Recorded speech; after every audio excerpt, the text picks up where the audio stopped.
Para dar cumplimiento con el cronograma estipulado inicialmente y la finalización a tiempo, vamos a continuar con la última conferencia del día de hoy, a cargo del doctor Jorge Enrique Sánchez Medina, con la conferencia Responsabilidad Civil en el Derecho de la Competencia.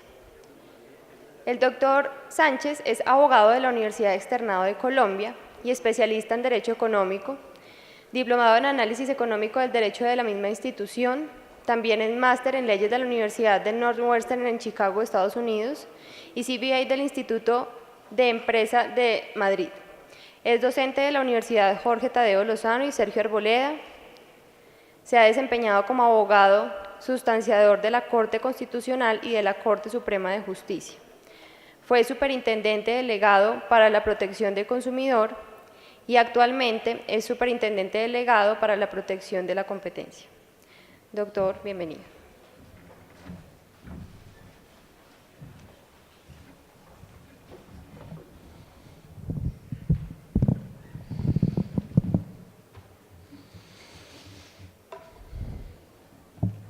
Bueno, muy buenas tardes a todos.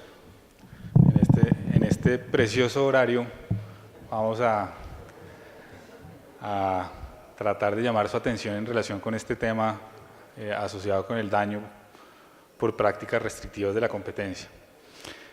Yo me propongo una agenda quizás un poco ambiciosa sobre la que vamos a pasar un poco rápido, básicamente haciendo una distinción un poco obvia sobre lo que tiene que ver con la responsabilidad civil y la responsabilidad administrativa con ocasión de la comisión de prácticas restrictivas de la competencia, unas reflexiones sobre el derecho a la libre competencia y el patrimonio jurídico de las personas, y unas quizás más elementales aún sobre la interacción de ese derecho de la libre competencia con el derecho a la libertad de empresa y la libre iniciativa privada. Luego de ello, una breve mención a una clasificación sobre los tipos de prácticas restrictivas de la competencia que pues, resulta bastante útil en la medida en que son unos criterios agregadores de todas las conductas posibles en el régimen de prácticas restrictivas de la competencia.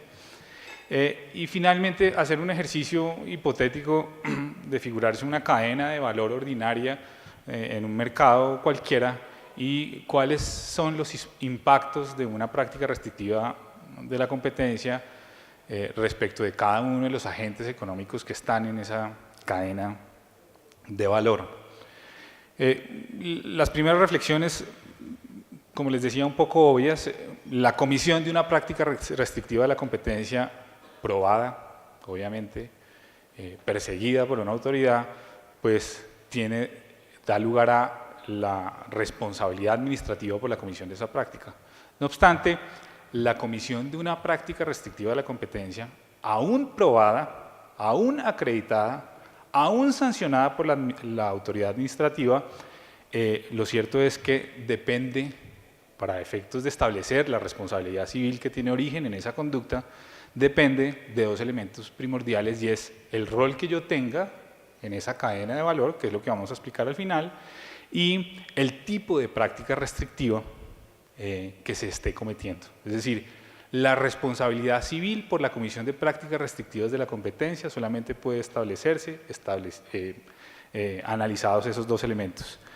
Tienen en común, es decir, el análisis de la responsabilidad administrativa y de la responsabilidad civil por estos hechos tienen en común que se hará necesario entrar a mirar la duración de la conducta,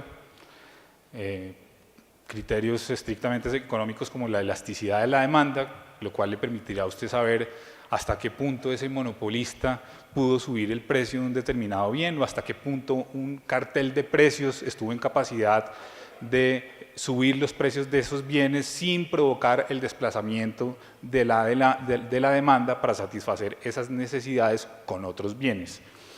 El tamaño del mercado, si estamos en presencia de un mercado geográfico nacional, regional, internacional. Habrán oído ustedes hablar que, por ejemplo, en materia de prácticas restrictivas de la competencia, no han sido pocas las veces que se han sancionado carteles internacionales. Por ejemplo, si ustedes vieron una película que se llama El Desinformante, con Matt Damon, no se la vean, pero si tienen interés en este tema, seguramente les va a parecer muy interesante lo que allí se cuenta del cartel de la lisina. un derivado del maíz y cómo ocurre la detección y el desmantelamiento a nivel internacional de ese cartel. Esos elementos que son comunes al análisis de la responsabilidad administrativa y al análisis de la responsabilidad civil por prácticas restrictivas de la competencia, cuando se trata de la responsabilidad administrativa, lo que van a decir es en relación con el impacto de la conducta en el bienestar general y probablemente dirán sobre cuál es la multa o la sanción o el reproche económico que deba el Estado provocar en contra de ese infractor. Ahora bien, esta es una reflexión que yo me hago muy frecuentemente en relación con este tema y por alguna razón me parece bastante útil, y es ¿qué implica para el patrimonio jurídico de las personas ser titular del derecho a la libre competencia? Y para responder esa pregunta, paradójicamente resulta muy útil el análisis sobre la responsabilidad civil derivado de prácticas restrictivas de la competencia. ¿Y por qué? Porque ese derecho a la libre competencia económica que tiene esa dimensión como derecho colectivo, es un derecho colectivo al igual que la salubridad, la moralidad pública, el medio ambiente, y en su dimensión estrictamente patrimonial, pues es un derecho primero desconocido, y por desconocido, o quizás por otras causas, es además contraintuitivo. Yo suelo poner el mismo ejemplo siempre y es, pregúntele usted a una persona cualquiera que vaya en la calle, ¿qué puede intuir cuando se le dice que es titular del derecho colectivo al ambiente sano, a la salubridad, a la moralidad administrativa? Pues esa persona básicamente puede intuir qué le representa para su patrimonio jurídico ser titular de ese derecho. Esa persona puede decir, pues eso me da derecho a mí a tener acceso a agua pura, a un ambiente sano, a no padecer los efectos de la corrupción, a transitar por un espacio público sin... Pero usted pregúntele a una persona en la calle, en un andén, ¿qué le representa ser titular del derecho a la libre competencia económica? Y probablemente no le dice nada, salvo cuando esté enfrentado a los perjuicios que le ocurren por cuenta de un infractor que llega a un mercado a comportarse de una manera prohibida por la Constitución y la ley. Adicionalmente, todos los derechos colectivos, todo el catálogo de derechos de la Constitución política probablemente sea susceptible de entrar en conflicto los unos con los otros, pero tratándose del derecho a la libre competencia económica, pues eso sí que es frecuente. Tan frecuente resulta que, por ejemplo, la superintendencia, además atendiendo una recomendación de la OECD, tuvo en algún momento que expedir unas guías sobre el ejercicio de la actividad gremial. ¿Por qué?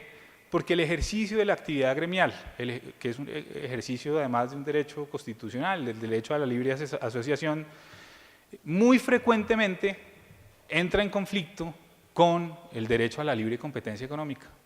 En el marco de un gremio la gente no sabe o cree estar en ejercicio de ese derecho constitucional y resulta que lo que está haciendo es infringiendo la ley. Se sientan en una mesa, comparten información sensible que competidores no comparten regularmente, acuerdan cuotas de distribución y la semana pasada nos ocurría, una asociación llega, nos pide una cita y de una manera casi cándida terminan confesando que en el marco de su ejercicio del derecho a la libre asociación, en realidad lo que estaban haciendo era repartiendo cuotas y cantidades en un mercado o fijando los precios de un determinado bien. Entonces, por eso el estudio sobre la responsabilidad civil derivada de las prácticas restrictivas de la competencia quizá permite entender de una mejor manera qué representa para el patrimonio jurídico de una persona cualquiera ser titular de ese derecho colectivo. Ahora, esa libertad, ese derecho junto con el derecho a la libertad de empresa y el derecho a la libre iniciativa privada terminan conformando en la Constitución política una especie de trípode de libertades públicas en relación con las cuales o que permiten el funcionamiento de la economía como una economía de mercado o social de mercado como la ha definido la Corte. las tres cosas se suelen asociar al mismo concepto, pero no lo son. La libre iniciativa privada es su decisión de entrar o salir de un mercado el día que usted lo prefiera. La libertad de empresa, la posibilidad que usted tiene de decidir cómo organiza sus medios de producción para ofrecer un bien y servicio en un mercado. Y fíjense que garantizadas estas dos libertades, que lo están desde la Constitución de 1886, sin la libre competencia que adquirió el rango constitucional a partir de 1991, pues el mercado está cojo, porque ¿de qué le sirve a usted poder decidir ofrecer bienes y servicios en un mercado, decidir libremente la forma como organiza los medios de producción, si llega a ese mercado por decisión libre, organiza esos medios de producción por decisión libre y en el mercado hay un cartel que le obstruye su entrada? Claramente, sin la libre competencia económica, sin esa garantía constitucional, el funcionamiento de esa economía social de mercado estaría incompleta. Para no entrar en un listado de todas las conductas o tipos de prácticas restrictivas de la competencia, hay unos criterios de agregación muy elementales y allí caben quizás todas las conductas previstas en la norma. Básicamente, las normas diferencian entre conductas unilaterales y conductas concertadas. Las unilaterales son aquellas que en algunos casos es necesario acreditar la posición de dominio de ese agente infractor, es decir, hay unas cargas que tienen los agentes económicos que ostentan posición de dominio en el mercado que no las tienen quienes no tienen esa posición de dominio, y las conductas concertadas que básicamente son aquellas conductas de cartel, cuando dos o más competidores sencillamente se ponen de acuerdo en una mesa y dicen o manipulan las variables con las que cualquier mercado compite y en lugar de dejarlas a las fuerzas de la oferta y la demanda en un mercado, pues sencillamente las concertan en una mesa en beneficio de todos. Y hay por lo menos dos efectos de las prácticas restrictivas de la competencia, los que son los efectos explotativos, que son básicamente aquellos que impactan el bienestar general de las personas y fíjense que eventualmente ni siquiera o podrían no provocar la exclusión de ningún competidor en un mercado, pues porque bien podría ocurrir que los 5 participantes de un mercado X se ponen de acuerdo para poner el precio del producto Y una vez fijado el precio en esa mesa, pues no están afectando a ningún competidor porque ellos representan el 100% del mercado. Pero hay una afectación del bienestar general, ese precio seguramente va a ser superior al que sería el precio de mercado y no olviden ustedes que el artículo 333 de la Constitución Política hace una clara mención en el sentido de que el derecho a la libre competencia económica no es el derecho de los competidores, es un derecho de todos, es decir, de todo agente que participe en una cadena de valor o mercado. Unos ejemplos muy puntuales, conductas unilaterales explotativas.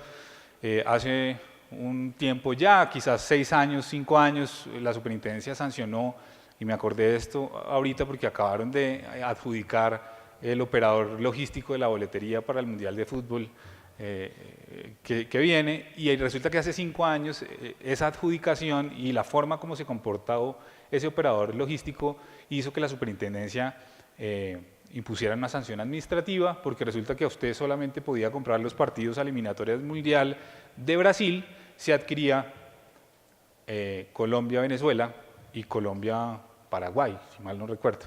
¿Qué era eso? Pues una típica conducta de ventas atadas. ¿Con qué objeto? ¿Que quién ejecutaba? Un monopolista, porque él era el único que vendía esas boletas. ¿Y qué estaba haciendo? Pues incurriendo en una conducta explotativa. ¿Por qué? Pues porque vendía la carne con el hueso, básicamente.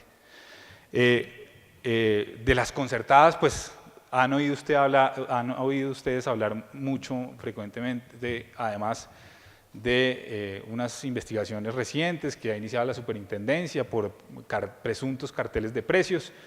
En el pasado también se sancionaron por otras variables de competencia económica, por ejemplo el caso de cementos, que tal vez algunos de ustedes recuerden, en el que se acusó a grandes cementeras de este país de haber estado repartiendo los mercados regionales,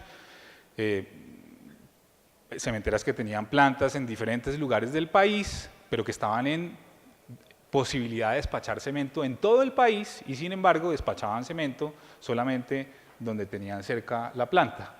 Eso pues obviamente tiene una discusión muy larga sobre si eso es una decisión unilateral asociada a una decisión empresarial de eficiencia económica o si en cambio fue el producto de una concertación para que cada uno se pudiera comportar como un monopolista en esos mercados regionales. Entonces, cuando uno entra ya al tema de qué tipo de afectación trae una u otra conducta, es decir, si las conductas son explotativas o si son exclusorias en el mercado, y se toma el trabajo como de graficarlo, pues le sale esto, que luce un poco complejo, pero en realidad es bastante didáctico y útil.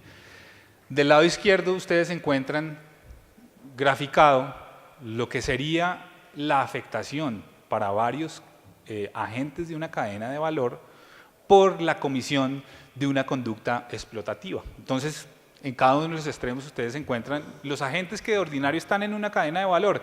En una cadena de valor ordinariamente, ¿quién está? Un proveedor, está un competidor, ¿cierto?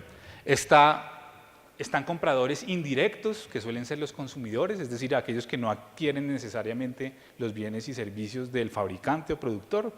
Hay compradores directos, que suelen ser intermediarios, los retailers. Esos son los agentes que de ordinario uno encuentra en cualquier cadena de valor.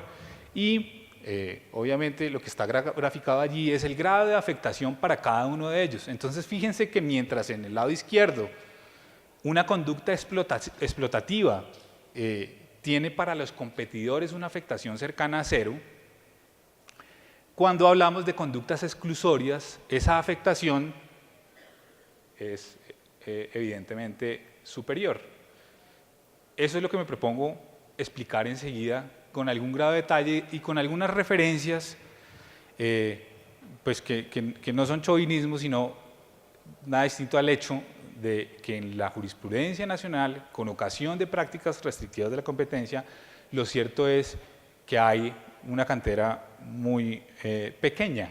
Entonces vamos a hacer unas referencias un poco al tratamiento que de estos temas se hace en jurisdicción europea y en Estados Unidos, y una referencia frecuente a lo que se estableció en la Directiva Europea de noviembre del año pasado sobre daños por prácticas restrictivas de la competencia.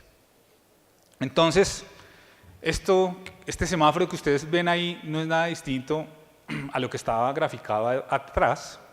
Es en una columna identificados los agentes económicos que participan de una cadena de valor: competidores, compradores indirectos, compradores directos. El interés colectivo mencionado allí como si fuera parte del tema, y proveedores. Y pues una convención elemental sobre cuándo esa afectación es baja o por qué esa afectación se dice que es baja tratándose de conductas explotativas, o por qué se dice que esa afectación es alta para competidores tratándose de conductas exclusorias. Entonces, lo primero, que fue básicamente lo que ya vimos, cuando hay unos cartelistas, unos competidores en un mercado que deciden en una mesa cuál va a ser el precio del bien o servicio que ofrecen, y ese precio además lo fijan al alza, es decir, superior al que sería un precio de mercado, ¿qué pasa con los competidores de esos infractores? Pues los competidores de esos infractores seguramente no van a experimentar ningún tipo de daño o perjuicio patrimonial. Ellos quizás, y ese sería el comportamiento predecible, de acuerdo con la teoría económica, con unos precios altos de sus competidores, si esos competidores además abarcan buena parte del mercado, estarán en capacidad de subir sus precios también.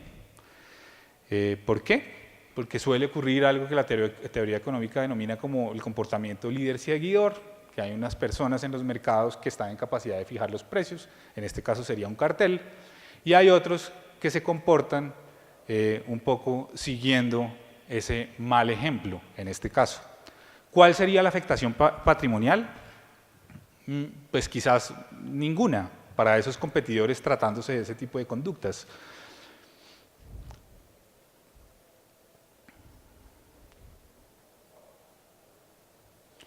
Ahora bien, ¿qué pasa en ese tipo de conductas de cara a los compradores indirectos?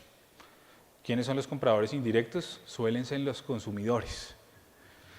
Y básicamente las conductas explotativas lo que tienden es a extraer esas rentas extraordinarias e ilegales de consumidores. Ahora, en una conducta típica explotativa donde hay un cartelista fijando el precio por encima del precio de mercado, o manipulando cualquier otra variable de competencia, porque es que la competencia no solamente es por precio, la competencia puede ser por razón de calidad, puede ser por razón de servicio, etcétera. Si esos competidores se sientan en una mesa y manipulan cualquiera de esas variables de competencia, pues de manera muy elemental, yo no soy especialista en responsabilidad civil, pero de manera muy elemental uno podría identificar estos conceptos básicos de la responsabilidad civil. ¿Qué pasa frente a ese sobreprecio que ese consumidor paga? Pues claramente uno podría identificar que ese sobreprecio, que es el mayor valor entre el precio de mercado y el precio realmente pagado, representa para ese consumidor un daño emergente. Ahora, ¿qué ocurre si la variable manipulada fuera la calidad de un producto? Es decir, se sientan esos competidores en una mesa y dicen, ahorrémonos unos costos en investigación y desarrollo y más bien estandaricemos la calidad de este bien y servicio por los próximos 5 años.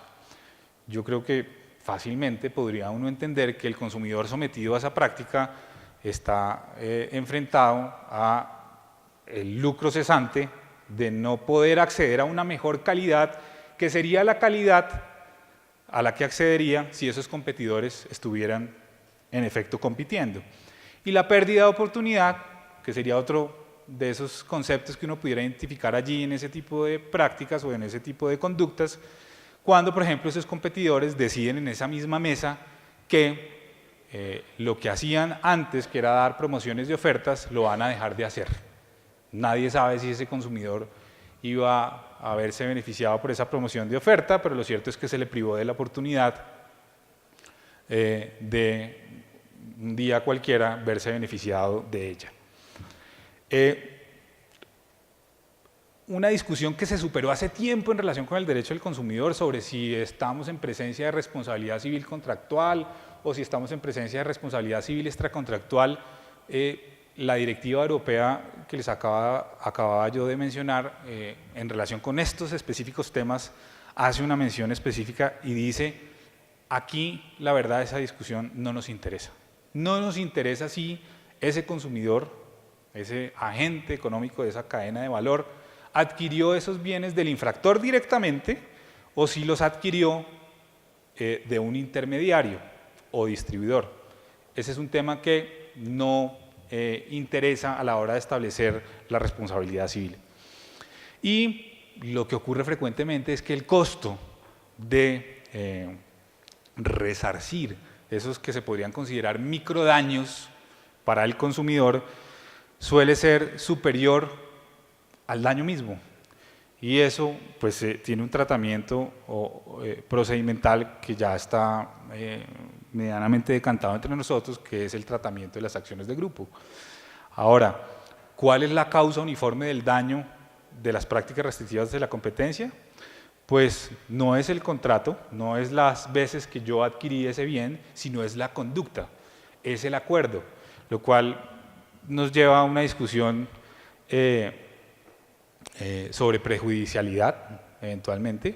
La Directiva Europea de noviembre de 2014 llama a los Estados miembros de la Unión Europea a no considerar la necesidad de la declaración de responsabilidad administrativa por prácticas con el fin de poder emprender una acción de reparación civil por esa misma causa. Es decir, no hay ningún tipo de obligación para ese demandante de ir a acreditar primero ante la autoridad administrativa la comisión de esa práctica.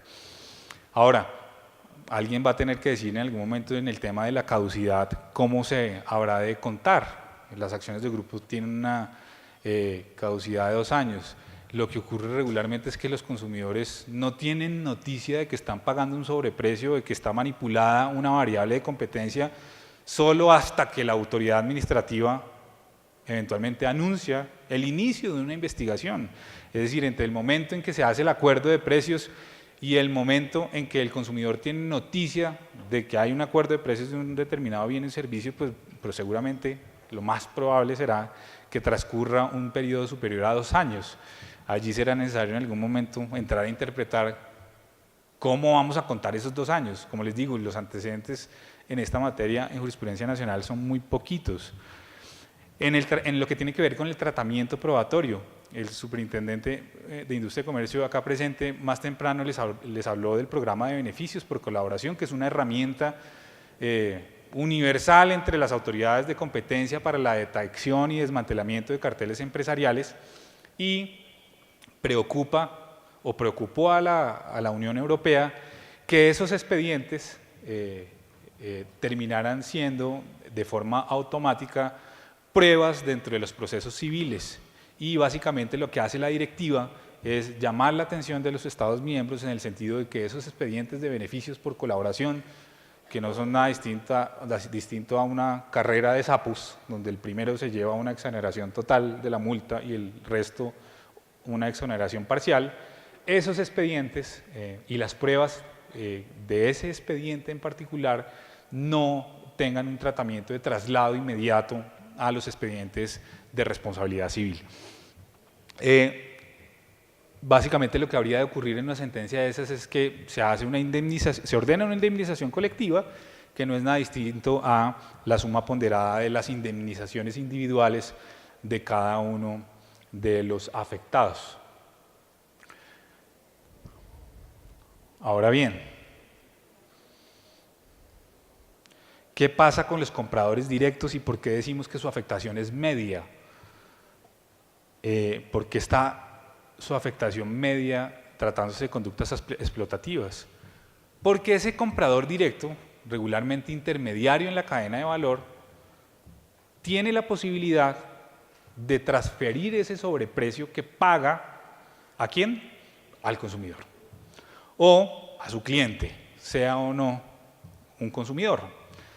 Como está en capacidad de hacerlo, y lo más probable es que lo haga en lógica económica, en una racionalidad económica simple, se discute en la jurisdicción europea y en la jurisdicción de los Estados Unidos, quizás una discusión imposible acá desde el punto de vista constitucional, quién debe tener la legitimación para emprender la acción de reparación de daños. Entonces, pues hay básicamente 2 teorías. Se dice que por razones de política pública esa legitimación debe estar en cabeza de todo aquel que sufre el daño, que sería lo elemental, pero en los Estados Unidos ocurre en cambio que esa legitimación se adjudica exclusivamente al comprador directo, es decir, al distribuidor, excluyendo a los consumidores de la posibilidad de reclamar ese daño resarcible a través de la acción colectiva o de grupo. ¿Cuáles son las razones? Pues la compensación elemental. Todo aquel que está en la capacidad de probar la lesión de su patrimonio por cuenta de la comisión de una práctica restrictiva de la competencia debe estar en la posibilidad de intentar la reparación del mismo. Y allí ocurre un tema muy particular, y es que en todas las jurisdicciones se llama la atención sobre el hecho de que esos consumidores están en una muy mala posición para entrar a acreditar la ocurrencia de ese daño. Entonces, fíjense lo que entiendo también fue materia de este foro, lo que ocurre con el tema de las indemnizaciones preestablecidas en materia de propiedad industrial. Eso básicamente lo que implica es un poco el reconocimiento de que algunas conductas y los daños que traen son de muy difícil, el estándar es muy difícil de acreditar a la hora de probar ese daño. Y acá hay un caso que es muy interesante de lo que ocurrió justamente el año pasado en Europa. La Comisión Europea impuso una sanción de 900 millones de euros por colusión en licitaciones públicas, cartel, a fabricantes de ascensores y escaleras eléctricas, que los vemos acá, Otis, ThyssenKrupp, Mitsubishi, en fin, 900 millones de euros. Y la Comisión Europea, además, se dio cuenta que ellos habían sido víctimas de la conducta de esos cartelistas. Y se va para una corte en Bélgica a reclamar los daños. Pues, ¿qué le ocurrió a la Comisión? La Comisión Europea, la autoridad de competencia de Europa, no estuvo en capacidad de probar cuáles fueron los daños sufridos por el cartel. Entonces eso lo lleva necesariamente a uno a la consideración lógica.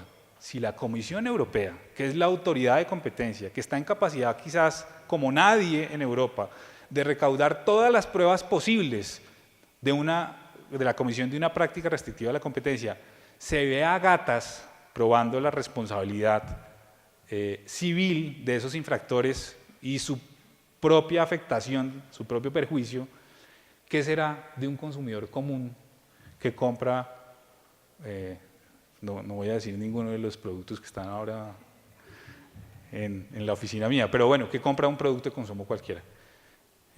Lo cierto es que ese estándar de responsabilidad, y hay un llamado en la directiva europea a fin de que los jueces traten o las jurisdicciones de cada uno de los países europeos traten de establecer un estándar de prueba muy inferior al ordinario cuando se trata de acreditar los daños por conductas restrictivas. Ese es el tratamiento en Europa. ¿Qué pasa en Estados Unidos?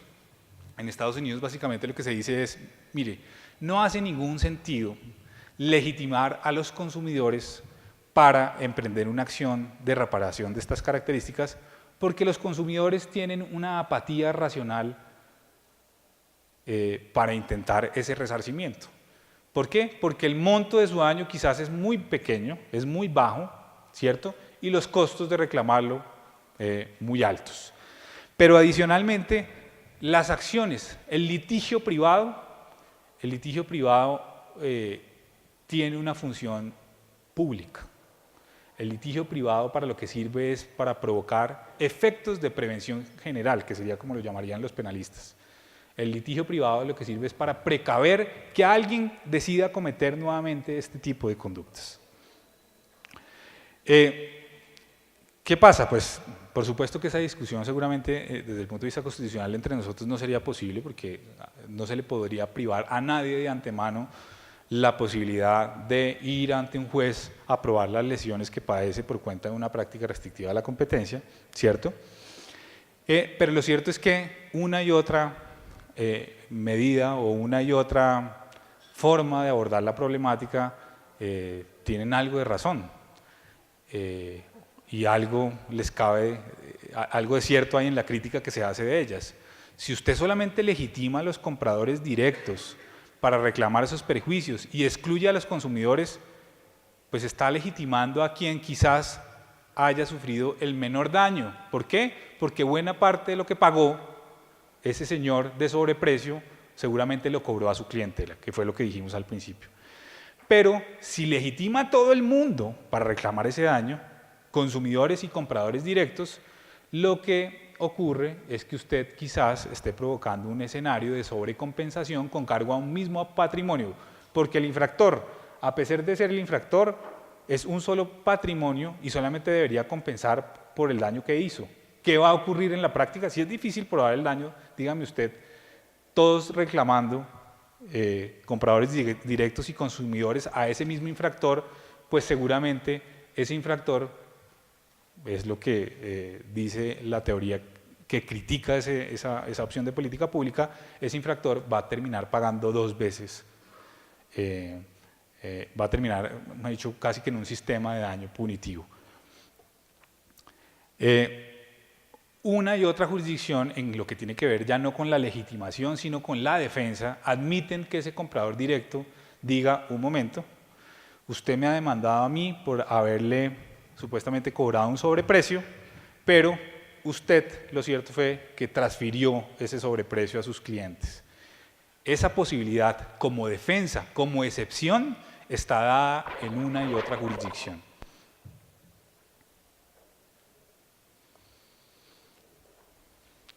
¿Qué pasa con el interés colectivo? Pues el derecho a la libre competencia es un derecho de rango constitucional, es un derecho colectivo. Todas las prácticas restrictivas de la competencia, que fue por donde iniciamos, acreditadas, lo lesionan y en consecuencia pues procede la acción popular como mecanismo para el resarcimiento del interés colectivo. Porque recuerden ustedes que la sentencia de la acción popular tiene por lo menos 3 fines posibles, que es el restitutorio, el preventivo y el resarcitorio. Es decir, por cuenta de la acción popular y en favor del interés colectivo se puede terminar ordenando el pago de una suma de dinero. La discusión sobre si esto es responsabilidad civil o no, la dejo para ustedes los expertos. Lo cierto es que por supuesto que cabe un debate muy amplio en relación con el tema, porque esa suma de dinero que se paga, que además se paga en beneficio o en favor de la entidad pública no responsable de esa situación, es en favor de esa entidad pública que ese resarcimiento ocurre, pues además tiene unas limitaciones en el uso. Y eso pues parece ser muy lejano de lo que sería un escenario de responsabilidad civil, donde pues una vez ordenado el pago o indemnización al beneficiario, pues no hay ningún tipo de restricciones en el uso que pueda dar a esa compensación que recibe.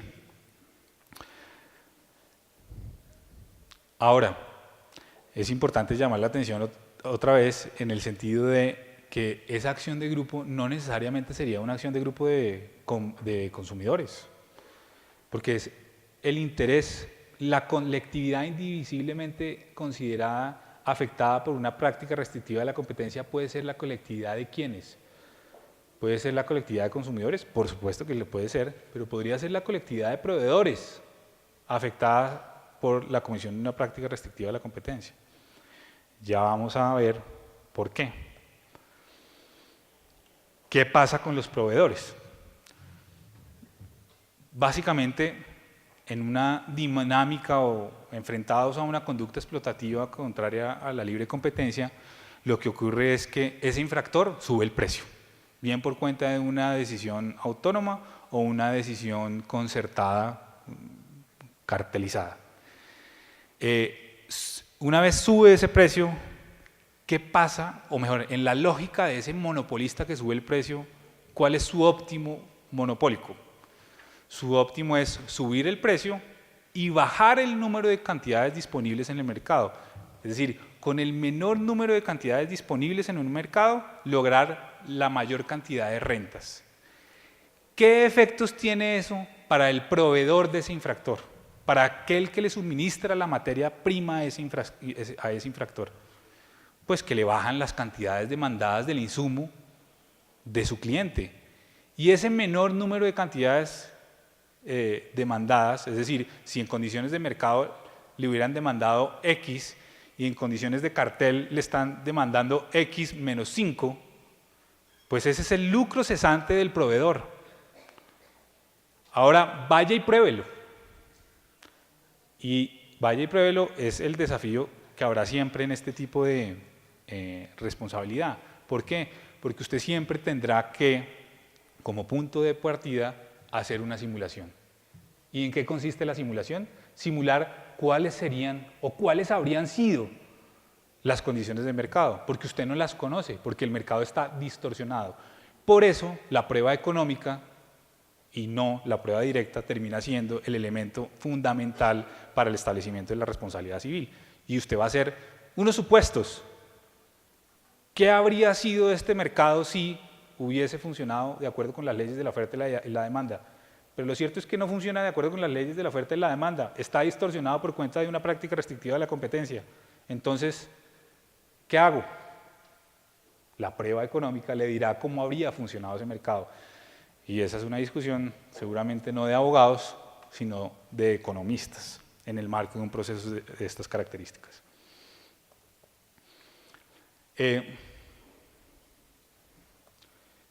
Ahora, muy rápido sobre las conductas exclusorias, es decir, no aquellas que afectan el bienestar general porque extraen rentas extraordinarias de unos agentes económicos, sino aquellas que lo que pretenden es la exclusión de un competidor del mercado o la obstrucción para que no pueda venir nunca acá de un competidor real o potencial. Esas conductas exclusorias son muy desafiantes en el análisis tanto en la responsabilidad civil como en la responsabilidad administrativa, porque regularmente lo que pasa con una conducta exclusoria es que, mirada al inicio de su ejecución, no parecería ser nada distinto a una conducta procompetitiva en el mercado.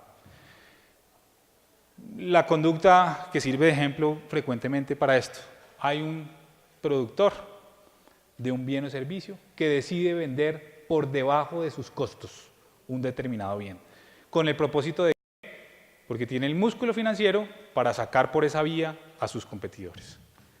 Eso, de entrada, pareciera traer unas eficiencias. ¿Cuáles? Pues que los consumidores están pagando menos por un bien y servicio, de entrada. ¿A qué luce eso? A una rivalidad extraordinaria en el mercado entre competidores. Por eso las autoridades como esta se tienen que cuidar mucho cuando hacen el análisis de esas conductas, porque pueden terminar diciendo una estupidez y es: usted no puede vender barato. Entonces, ese es el primer momento de las conductas exclusorias.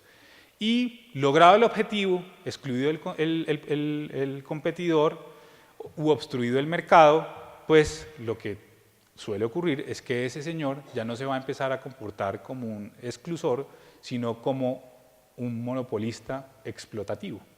Entonces volvemos un poco al análisis que acabamos de hacer en relación con los agentes económicos, ¿cierto?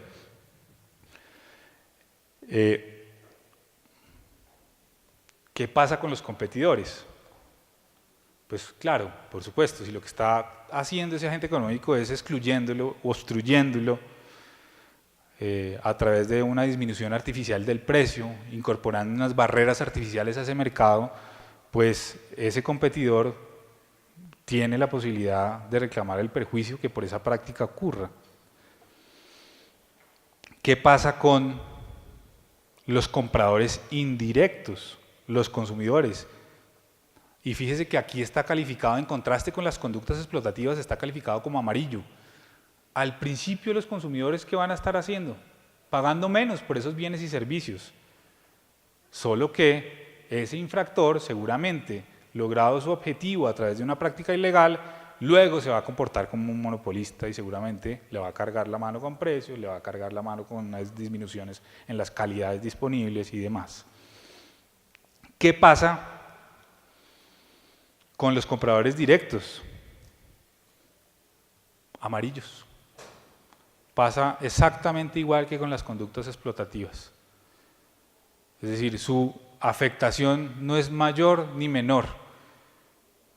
Sencillamente, iniciada la comisión de la conducta, se ven enfrentados a pagar barato y luego enfrentados a pagar caro.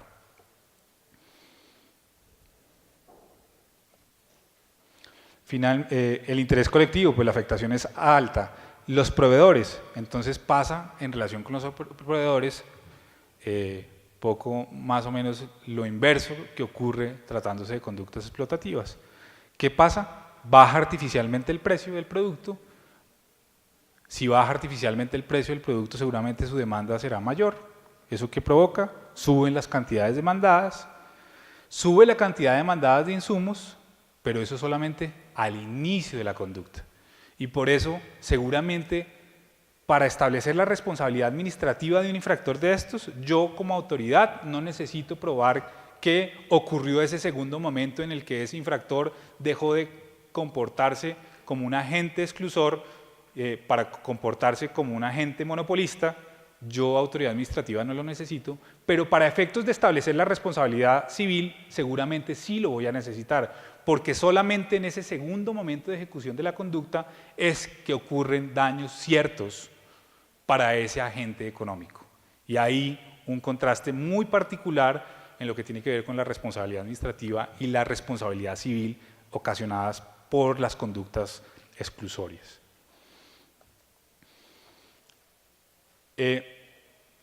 Para terminar, solamente una mención en el sentido procedimental, si se quiere, y es que el proyecto de ley que se presentó por el Ministerio de Comercio con el auspicio de la Superintendencia y pues obviamente con toda nuestra participación en la configuración de las instituciones que allí están propuestas, hace una asignación a la Superintendencia de Industria y Comercio para que de manera excepcional, como siempre ocurre tratándose de autoridades administrativas ejerciendo funciones jurisdiccionales, pueda decidir sobre acciones de responsabilidad civil ocasionadas por prácticas restrictivas de la competencia. Y eso hace mucho sentido además porque hoy estamos viviendo un tema un poco curioso, y es que por la vía de acciones de competencia desleal, alguien puede estar interesado en reclamar los daños por la comisión de prácticas restrictivas de la competencia, pero no por el hecho de que haya una práctica restrictiva de la competencia cometiendo, sino porque esa práctica, pues por supuesto, implica la violación de una norma. No sé cuántos de ustedes estén familiarizados con el tema, pero la violación de norma es una de las conductas que permite la iniciación de una acción de competencia desleal, que son acciones que hoy conoce la Superintendencia de Industria y Comercio en ejercicio de facultades jurisdiccionales.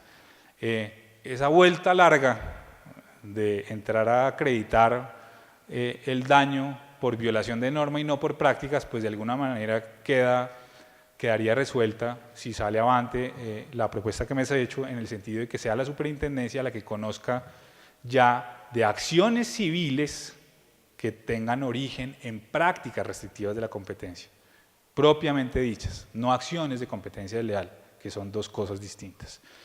Y para finalizar, solamente un contraste de lo que sería el análisis ya no de una conducta exclusoria o una conducta explotativa, sino de lo que son las colusiones en licitaciones públicas, que no son nada distintos a las conductas de cartelización en procesos de contratación pública. Y ahí la afectación es roja, la calificación y el perjuicio es rojo para todo el mundo y para toda la sociedad. El Estado, por supuesto, está pagando más por los bienes y servicios que adquiere. Los competidores no coludidos, es decir, aquellos competidores que acuden a ese proceso de contratación pública con la expectativa de vender al Estado un bien o servicio, pero que nunca entran en acuerdo con los otros competidores para hacer sus propuestas y que seguramente nunca salen favorecidos, pues experimentan un perjuicio notable. Los contribuyentes, que en este caso sería asimilable a los consumidores, es decir, es que ese sobreprecio que se paga por cuenta de conductas de colusión en licitaciones públicas se paga con cargo al erario, y por supuesto el interés colectivo. Les quedo viendo la mención a cada uno de esos ítems y espero haberles aportado al Congreso y que no haya sido muy pesada el cierre. Muy amable por su atención.